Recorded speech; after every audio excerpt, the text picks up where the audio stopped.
কোটা সংস্কার আন্দোলনকে ঘিরে অগ্নিগর্ভ বাংলাদেশ, ক্রমেই পরিস্থিতির অবনতি হচ্ছে।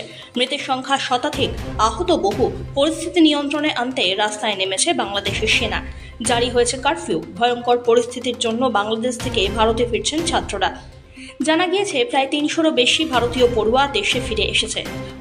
ফিরে আসাদের মধ্যে বেশিরভাগই ডাক্তারি পড়ুয়া। তাদের অধিকাংশই ভারতের পশ্চিমবঙ্গ, উত্তরপ্রদেশ, হরিয়ানা, মেঘালয়, জম্মু ও কাশ্মীরের বাসিন্দা। ত্রিপুরার আগরতলার কাছে আখুরাতে আন্তর্জাতিক স্থলবন্দর এবং মেঘালয়ের ডাউকিতে আন্তর্জাতিক স্থলবন্দর দিয়ে দেশে ফিরছেন পড়ুয়ারা। অন্যদিকে শুক্রবার কোচবিহারের ভারত বাংলাদেশ সীমান্তের মেখলিগঞ্জ গেট দিয়ে বাংলাদেশের রংপুর মেডিকেল কলেজের ৩৩ জন ছাত্রছাত্রী ভারতে প্রবেশ করেছেন বলে খবর। তাদের মধ্যে ৬ জন ভারতীয়, ১৮ জন ভুটানের, ৯ জন নেপালের পড়ুয়া। শিলিগুড়ির ফুলবাড়ি সীমান্ত দিয়ে ৬ জন পড়ুয়া ভারতে ফেরে। বাংলাদেশের বিভিন্ন বিদ্যালয়ে কোনো না কোনো কোর্স করছিলেন তারা। সাম্প্রতিক পরিস্থিতিতে সেখানে শিক্ষা প্রতিষ্ঠান বন্ধ, তাই আপাতত দেশে ফেরার সিদ্ধান্ত নিয়েছেন পড়ুয়ারা। পরিস্থিতি আবার স্বাভাবিক না হওয়া পর্যন্ত বাংলাদেশ ফিরবেন না বলে জানান তারা।